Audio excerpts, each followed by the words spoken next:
Bonjour à tous, premier coup de cœur pour ma part en fait pour cet apéro-polar. Il s'agit de La soustraction des possibles de Joseph Incardona, auteur genevois. Donc il n'en est pas à son premier coup d'essai, il en a écrit quand même pas mal d'autres.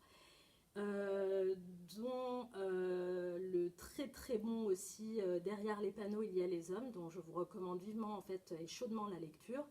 Celui-ci, il me semble que c'est son roman le plus abouti. C'est un roman noir, c'est un roman social, mais c'est également en fait un roman d'amour. Donc le pitch, c'est une intrigue qui se déroule fin des années 80. Sur cette période-là, en fait, les lois contre le blanchiment d'argent n'ont pas encore vu le jour.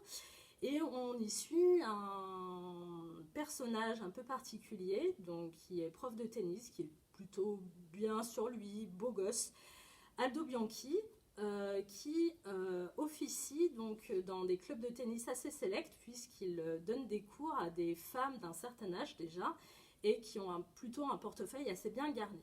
Pour arrondir ses fins de mois, Aldo, en fait, exerce également le doux métier de gigolo. Donc auprès de ses clientes-là, comme il ne roule pas sur l'or, ça lui permet en fait d'avoir plutôt un train de vie plus que correct.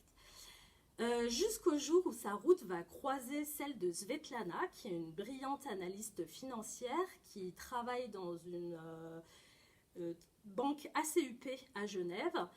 Et il va tomber fou amoureux de Svetlana, enfin tous les deux en fait tombent fous amoureux l'un de l'autre et tous les deux voient en l'autre en fait son double masculin et féminin, puisque tous les deux viennent de milieux assez modestes et tous les deux sont prêts coûte que coûte, quoi qu'il en coûte, à essayer en fait de se tailler la part belle du gâteau, parce qu'il n'y a pas de raison que eux soient les reclus. Mais comme on le sait très bien, enfin, les histoires d'amour, peut-être elles finissent mal en général. Enfin, je vous en dis pas plus. Je vous invite en fait vraiment à lire ce roman parce qu'il est vraiment hyper intéressant. On y apprend beaucoup de choses sur le blanchiment d'argent, sur la corruption, les pots de vin, toutes les méthodes aussi mises en place pour essayer de faire passer de l'argent en fait de très grosses banques françaises, les faire transiter en fait vers la Suisse, vers des paradis fiscaux.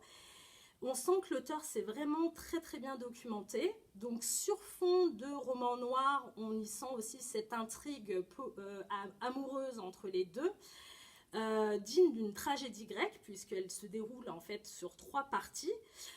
C'est un roman aussi dont l'écriture est très bien menée, très cadencée, très prenante, très haletante. Beaucoup d'humour aussi, beaucoup de cynisme aussi pour tailler un petit peu aussi la part belle faite à l'argent roi au détriment des émotions humaines.